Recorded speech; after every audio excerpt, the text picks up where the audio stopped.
Continuamos con La Noche.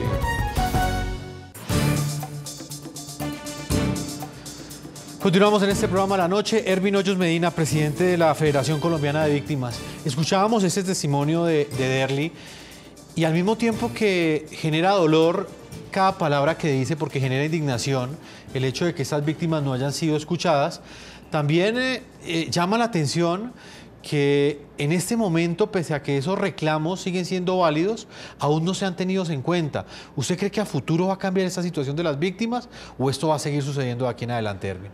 Dependemos mucho del cambio de gobierno. Si este gobierno que ha sido nefasto con las víctimas, que a propósito le ocultó las víctimas a las FARC, porque vale la pena señalar, aquí hay unas víctimas que están siendo visibilizadas y son las víctimas de Estado, las víctimas de los paramilitares, o sea, las víctimas que las FARC protegen, pero esconden a sus propias víctimas, que es donde estamos nosotros, los que hemos sido víctimas de las FARC. El gobierno planeó con las mismas FARC dejar a un lado a todas las organizaciones de víctimas que les reclaman a ellos por sus crímenes. No les conviene que nosotros estemos en el escenario porque les empantanamos todos. Para ellos, nosotros somos la piedra en el zapato del proceso.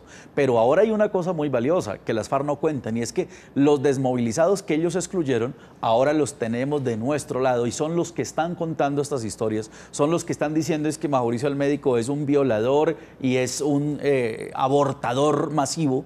Es los que están diciendo que Pablo Catatumbo es otro violador de niñas, que Pastor Alape es otro pedófilo empedernido. O sea, todo eso lo vamos a contar y yo creo que va a haber el momento en que esa comisión de la verdad que quiere el gobierno crear no va a tener ningún asidero frente a la comisión de la verdad, la comisión civil de la verdad que proponemos nosotros que se haga, que esa va a tener el componente de todos los desmovilizados que incluso cometieron actos crueles, pero los cometieron obedeciéndole las órdenes al secretariado. Ervin, ¿usted por qué cree que, por ejemplo, hasta esta semana el Congreso finalmente interiorizó o captó esa indignación que estaba generando en la opinión el hecho de que responsables de crímenes sexuales contra menores pudieran tener la oportunidad de tener todos estos beneficios de la Jurisdicción Especial para la Paz? Porque hasta este momento es que estas instituciones están pellizcando si estos temas se vienen negociando hace más de 4 años con el gobierno nacional, porque en su momento nadie se preocupó, por ejemplo, por este tipo de crímenes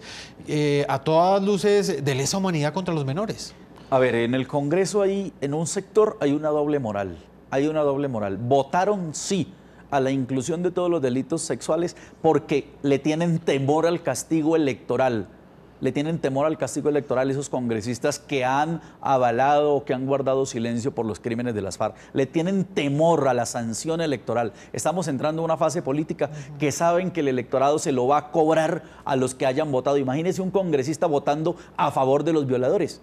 Eso ni siquiera los de la izquierda se lo perdonan. El gobierno, Ervin, en su momento en el acuerdo, nunca sentó unos límites frente a esos temas. Porque es que lo que llama la atención, y en buena hora el Congreso lo hace, y en buena hora la Corte Constitucional muy seguramente lo va a hacer, porque en su momento en la negociación no quedó claro el tema, por ejemplo, de los delitos sexuales contra menores. El gobierno lo quiso imponer en La Habana, pero no pudo, porque las FARC se le levantaban de la mesa. El gobierno entró amilanado, entró con el rabo entre las piernas, con las orejas abajo, porque eran los temas más sensibles: el reclutamiento de menores, los secuestrados, los desaparecidos, el abuso, los abortos, eran los temas más sensibles. No los tocaron, los dejaron pañetados en La Habana para que se los cargaran así como lo están haciendo, dejándole esa responsabilidad al Congreso. Se me agota el tiempo, Ervin, no puedo dejarle hacer esa última pregunta porque, como lo dije al comienzo, usted ha investigado no solamente durante el tiempo del acuerdo de paz, sino históricamente, casi que en las últimas 2 décadas, ha estado muy de cerca de las víctimas de las FARC